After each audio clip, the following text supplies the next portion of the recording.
Halo pembelajar hebat. Selamat datang di video pembelajaran implementasi kurikulum Merdeka.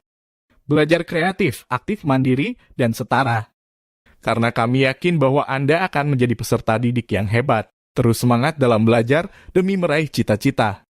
Jangan lupa bersyukur kepada Tuhan Yang Maha Esa karena diberikan nikmat sehat dan keimanan. Sebelum memulai belajar, marilah kita berdoa sesuai kepercayaan masing-masing agar pelajaran ini menjadi ilmu yang bermanfaat bagi kita semua. Amin. Tema pembelajaran kita kali ini adalah informatika dan keterampilan generik. Pelajaran teknologi informasi dan komunikasi setara kelas 10 SMA. Mari kita mulai pembelajaran pada bab 1 ini dengan memahami pengertian tentang apa dan mengapa informatika. Dalam eksplorasi konsepnya, sejarah informatika dimulai pada abad ke-19 ketika Charles Babbage, seorang matematikawan dan ilmuwan komputer asal Inggris, merancang mesin analitik pertama. Mesin ini dianggap sebagai pendahulu komputer modern karena dapat melakukan operasi matematika dan logika yang kompleks. Selanjutnya kita akan melihat lini masa perkembangan informatika dari tahun 1801 sampai dengan hari ini. Pada tahun 1801, Charles Babbage merancang mesin analitik pertama yang dianggap sebagai pendahulu komputer modern. Melompat ke tahun 1936, Alan Turing mengembangkan konsep mesin Turing yang menjadi dasar dari ilmu komputer modern.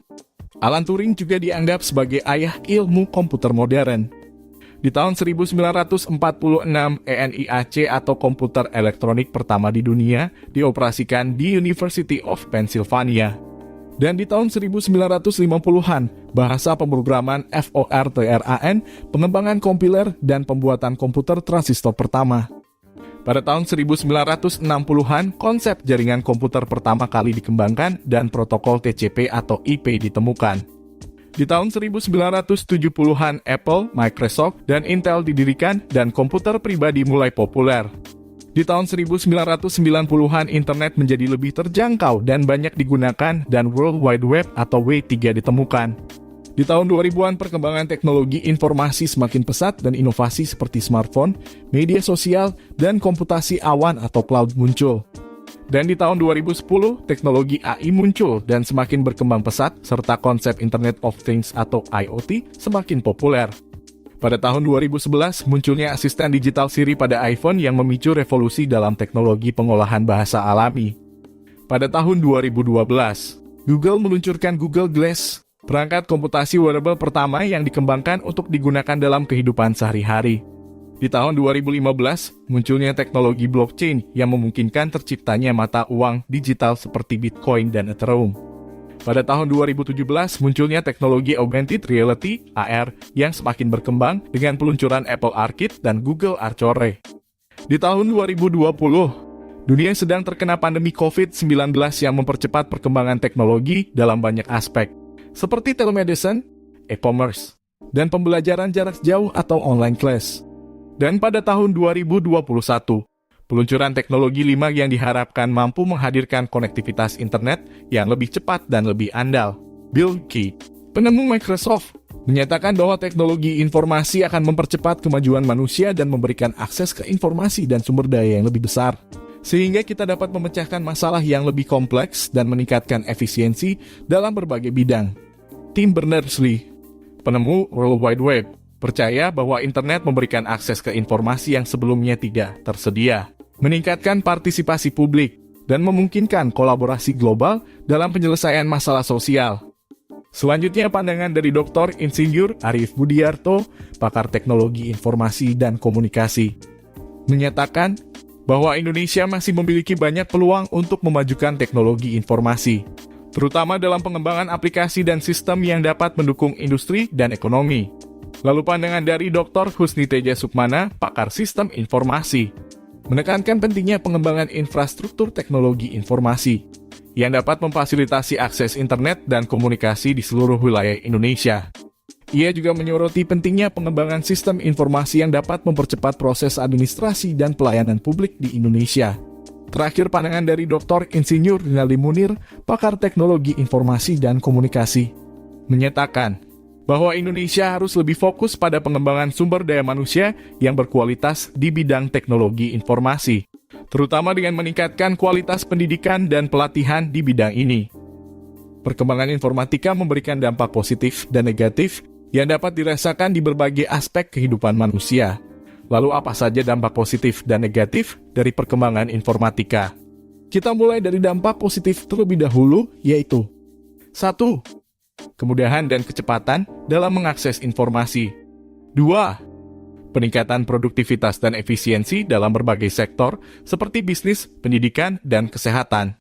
3. Kemajuan teknologi medis dan kesehatan, seperti dalam pengembangan obat-obatan baru, perangkat medis yang lebih canggih, dan sistem informasi kesehatan yang dapat meningkatkan pelayanan kesehatan masyarakat. 4. Kemudahan dalam berkomunikasi dan berinteraksi dengan orang lain dari berbagai belahan dunia. 5. Peningkatan kemampuan pendidikan dan pelatihan dengan adanya platform pembelajaran online dan e-learning. 6. Meningkatkan keamanan dan pelindungan data pribadi dengan adanya teknologi enkripsi data dan sistem keamanan yang canggih.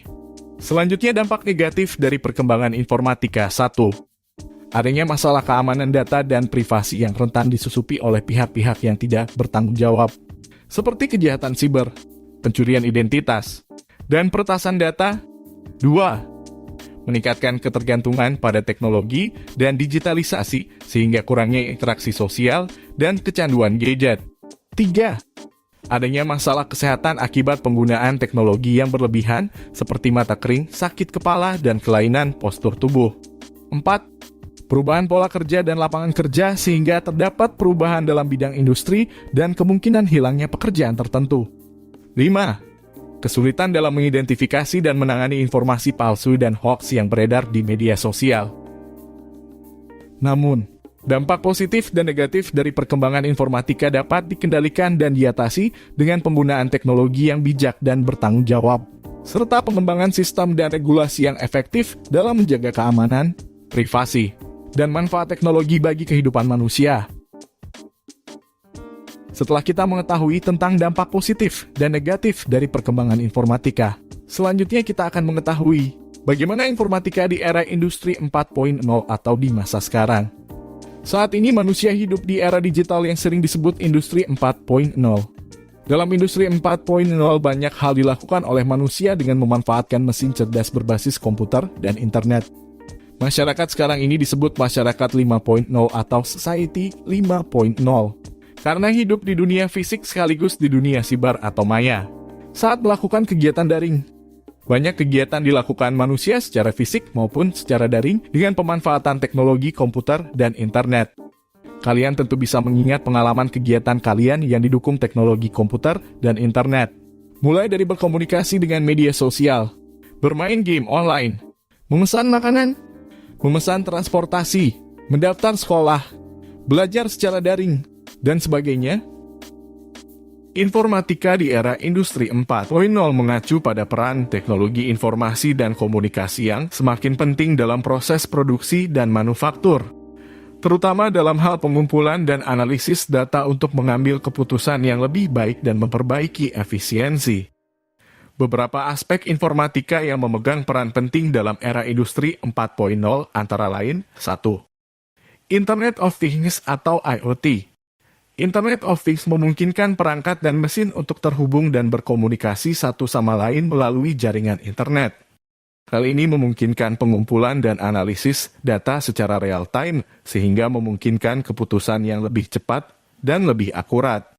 2. Big Data. Dalam era industri 4.0, data yang dihasilkan semakin besar dan kompleks, sehingga memerlukan alat dan teknik yang tepat untuk mengelola dan menganalisis data. Big Data adalah istilah yang digunakan untuk menggambarkan data yang terlalu besar dan kompleks untuk diproses dengan cara konvensional. 3. Artificial Intelligence atau AI. AI merupakan teknologi yang memungkinkan mesin untuk belajar dari pengalaman dan menyelesaikan tugas-tugas yang biasanya dilakukan oleh manusia. Dalam era industri 4.0, AI digunakan untuk meningkatkan efisiensi dan produktivitas dalam proses produksi dan manufaktur. 4. Cloud Computing. Cloud Computing adalah teknologi yang memungkinkan akses ke sumber daya komputasi melalui internet. Dalam era industri 4.0, cloud computing digunakan untuk menyimpan dan mengelola data yang sangat besar, sehingga memudahkan akses dan berbagi data. 5. Cybersecurity. Dalam era industri 4.0, amanan siber menjadi semakin penting karena semakin banyak data yang disimpan dan diakses melalui internet. Keamanan siber melindungi data dan sistem dari ancaman seperti peretasan dan serangan siber. Di dunia yang seperti ini menjadi makin cepat berubah. Banyak hal menjadi tidak pasti. Persoalan yang dihadapi manusia makin rumit dan beragam cara untuk melakukan hal yang sama. Sebagai contoh, dulu orang harus pergi ke toko atau ke pasar untuk berbelanja. Penjual juga harus mempunyai bangunan kios atau toko. Pemilik toko mempekerjakan pegawai untuk mengurus gudang, menjadi kasir, dan menangani berbagai pekerjaan lain. Pembeli juga harus membawa uang tunai untuk membayar. Sekarang, orang bisa berbelanja dari rumah, tidak harus pergi kemana-mana walaupun tidak ada penjual keliling yang datang. Penjual juga bisa berjualan dari rumah tanpa perlu memiliki bangunan kios atau toko. Pembeli tidak harus mengambil uang di bank untuk membayar barang yang dibelinya karena bisa membayar dengan menggunakan uang digital. Contoh lain yang telah kita alami sendiri ialah pembelajaran daring atau dalam jaringan selama masa pandemi. Di dunia industri, lebih banyak lagi hal yang kini dilakukan dengan bantuan teknologi komputer. Segala sesuatu diselesaikan secara otomatis karena sudah ada robot-robot yang mampu mengerjakan pekerjaan rutin yang berulang-ulang. Cara orang melakukan kegiatan menjadi berubah karena teknologi komputer dan internet yang dimanfaatkan di berbagai bidang. Nah, situasi seperti contoh di atas memudahkan orang untuk melakukan kegiatan berbelanja, belajar, dan sebagainya. Namun coba pikirkan, bagaimana nasib para pekerja yang semula bekerja sebagai kasir, pegawai gudang, pegawai yang melakukan pengepakan barang di pabrik, teller di bank, dan sebagainya. Ada banyak orang yang kehilangan pekerjaan karena teknologi mengambil alih hal-hal yang biasa mereka kerjakan. Di masa depan, pasti akan lebih banyak lagi peran teknologi dalam kegiatan manusia. Mungkin juga akan makin banyak jenis pekerjaan yang hilang. Sebaliknya, pencipta teknologi itulah yang makin dibutuhkan.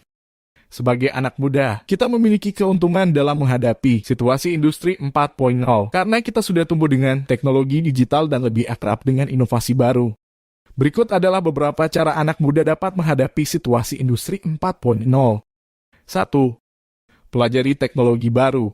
Siswa SMA harus belajar tentang teknologi baru yang muncul dalam industri 4.0, seperti teknologi otomasi, Internet of Things atau IoT, Big Data, dan kecerdasan buatan atau AI.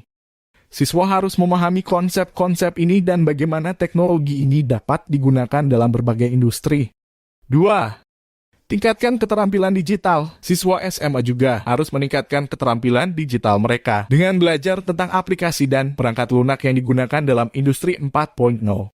Mereka harus memahami bagaimana menggunakan teknologi ini dan mengembangkan keterampilan dalam menggunakannya. 3. Tingkatkan keterampilan kolaboratif. Industri 4.0 menekankan pada kerja tim dan kolaborasi dalam lingkungan sekolah atau kerja. Siswa SMA harus memperoleh keterampilan kolaboratif dengan belajar bekerja sama dengan siswa lain dalam tugas-tugas dan aktivitas kelompok. 4. Kembangkan kemampuan problem solving. Keterampilan problem solving akan menjadi sangat penting dalam industri 4.0. Siswa SMA harus memperoleh keterampilan ini dengan belajar bagaimana menganalisis masalah, mencari solusi kreatif, dan memilih solusi yang paling efektif. 5. Tingkatkan keterampilan bahasa asing. Dalam industri 4.0, banyak perusahaan beroperasi di tingkat global dan memerlukan karyawan yang dapat berkomunikasi dengan berbagai budaya dan bahasa. Oleh karena itu, siswa SMA harus meningkatkan keterampilan bahasa asing mereka untuk dapat bekerja dalam lingkungan kerja yang multikultural. 6. Ikuti pelatihan dan kursus. Siswa SMA dapat mengikuti pelatihan dan kursus untuk memperoleh keterampilan yang diperlukan dalam industri 4.0, seperti pengembangan aplikasi, kecerdasan buatan, dan analisis data. Pelatihan dan kursus ini dapat membantu siswa mempersiapkan diri mereka untuk karir di masa depan. Dengan mempersiapkan diri dengan baik dan meningkatkan keterampilan yang diperlukan, siswa SMA dapat menghadapi situasi industri 4.0 dan mempersiapkan diri mereka untuk sukses dalam dunia kerja yang semakin berubah dan berkembang. Demikianlah pembelajaran kita untuk kali ini. Sampai jumpa kembali dalam episode belajar selanjutnya di Flexi School Jakarta. Belajar kreatif, aktif, mandiri, dan setara. Tetap menjadi pelajar kreatif, aktif, mandiri, dan setara.